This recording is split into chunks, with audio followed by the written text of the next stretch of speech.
What is up, Financial Freedom Fast fam? It is Friday. On Fridays, we're going to be doing solo rippers, just me telling you some knowledge, bringing some things to the table that might be things that you haven't thought of in the past or haven't considered on your financial journey that will help you get to your overall goal of financial freedom faster. Because that's what we're all about on the Financial Freedom Fast podcast. You're going to be getting some actionable tips on Friday on how to get there faster and really accelerate your financial path. So today, since it's the first week of launching, I wanted to give you a little background on who I am, what my story is, and how I got to the position that I'm at.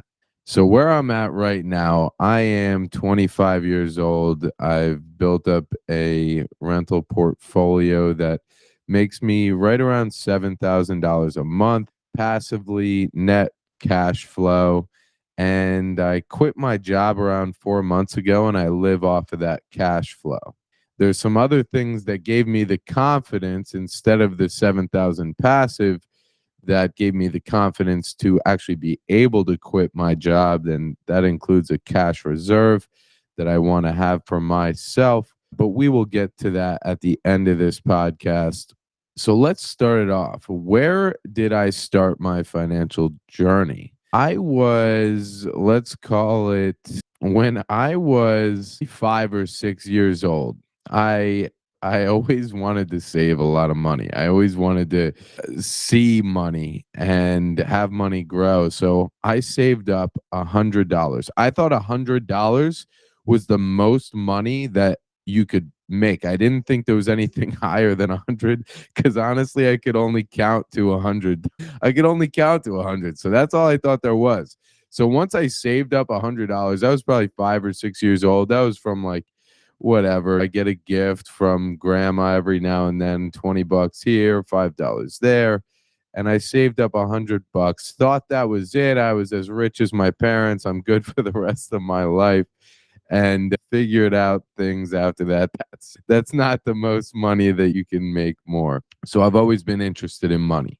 Flash forward to around 18 years old, going to college. I was going to go to a pretty expensive university, not super expensive, but in terms of college nowadays, I was going to go to West Virginia University.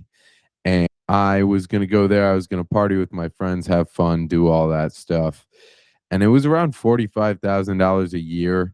And for some reason, I had it inside me that was like, you can't do that. I also had the option going against West Virginia. I could go to community college for free off of an academic scholarship. So it was either free or $45,000 a year. So I told my friends, all my friends, I was going to West Virginia. My friends that were already going, I told them I'm going.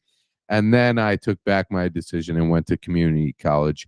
Great decision I made, put me in a good place with some great people who inspired me to do as well as I could in college. Graduated there with a great GPA thanks to the community that I surrounded myself with there. So after that, because I did so well at school there, I actually got basically a full scholarship to go to Rutgers University.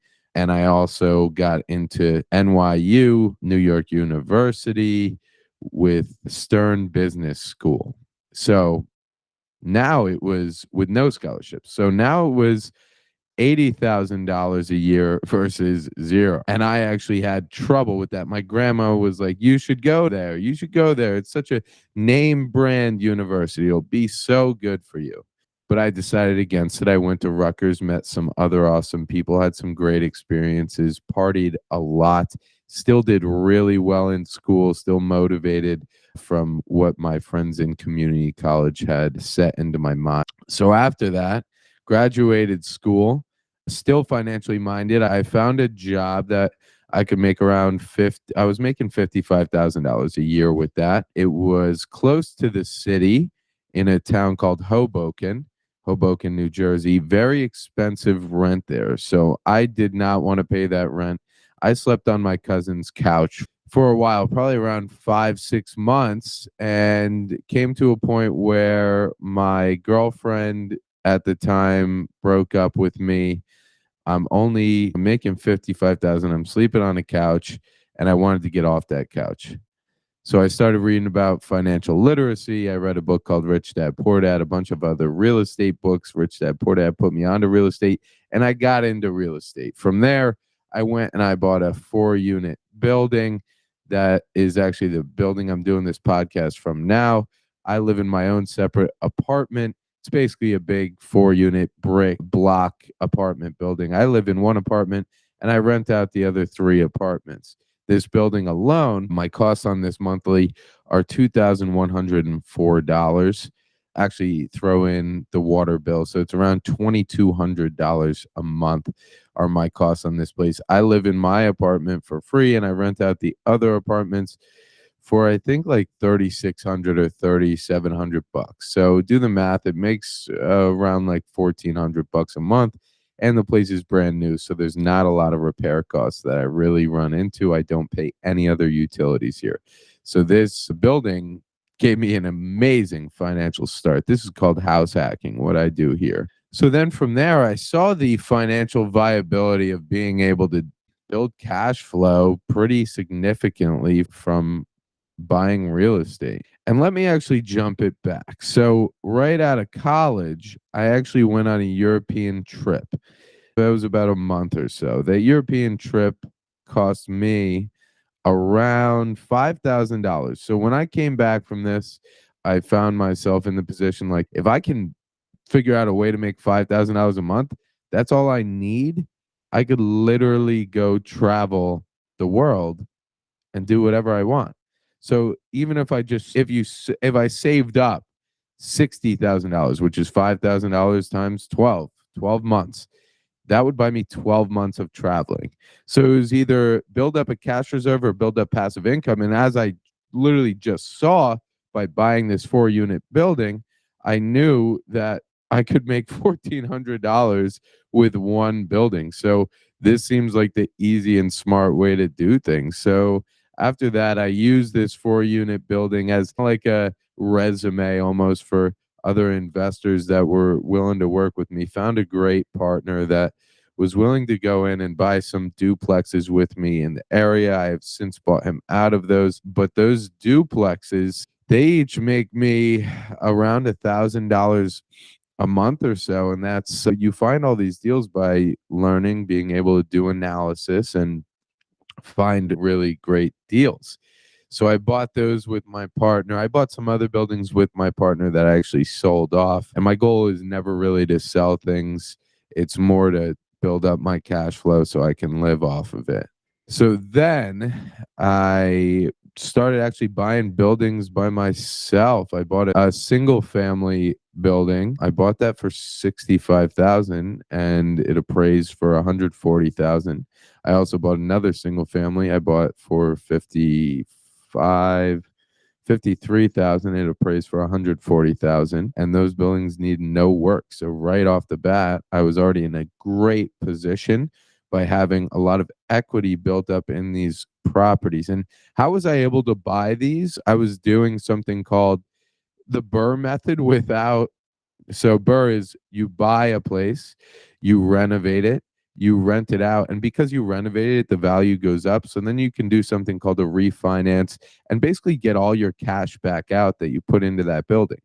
But I was doing this method without the renovate. I wasn't even renovating. I was just buying really heavily discounted buildings. So I was able to, it was already rented, refinance it and pull my cash out. So I could just keep using the same cash to buy more and more buildings and building up my cash flow each time that I bought another building. So at this point, I have a 4 unit. I have that puts me at 8 units, 2 single families that puts me at 10 units. Then I bought a 6 unit building. This was a $600,000 purchase. I bought that with some really awesome partners that I met literally just through a Facebook post and looking for investors. They came in, offered me, it was a negotiation piece, right? I had duties to do to manage the building, and they had the capital that they were bringing. And Got that I got 50% equity and didn't have to put a dollar down. Since then, we negotiated a lower equity position for myself because my management duties I wasn't doing as much as I could have been or should have been doing on that property. At least that's what they thought. And I wasn't going to fight with them. So now I own 40% of that building. And that's another really great investment, right? We bought it for 600, put 60 into it, so we're around 660 in. It appraised at 1.25 million, and the bank, we're doing a refinance right now. The bank's giving us around, I don't know, 940 or something like that. So we'll have a check of around 260,000 coming to us, which of that I own around 40%. So hopefully, I don't know, hopefully I'll get a check around 100,000, and that building will cash flow us around, I don't know, 1,000 a month.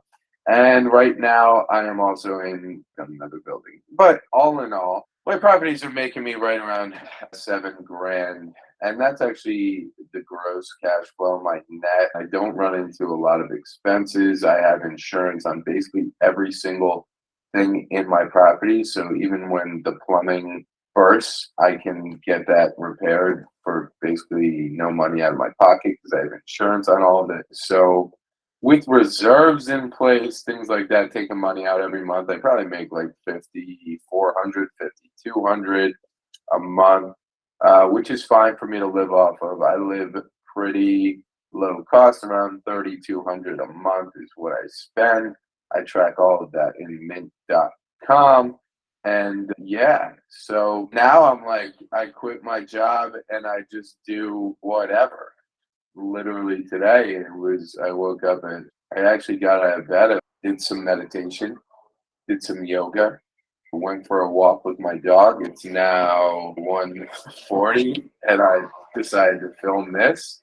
And then I'm gonna be on my way. Actually, I got a meeting at 2:30 with a possible business partner. I'm gonna go do an ice bath. That's at 3:45. I'm gonna go to yoga. I'm gonna go to a cardio class. Yeah, financial freedom. It gives you the ability to do what you want when you want and really put your heart and soul into whatever you actually want to. You could keep stacking paper, keep making cash, or you could not. And you could just do whatever makes you really happy.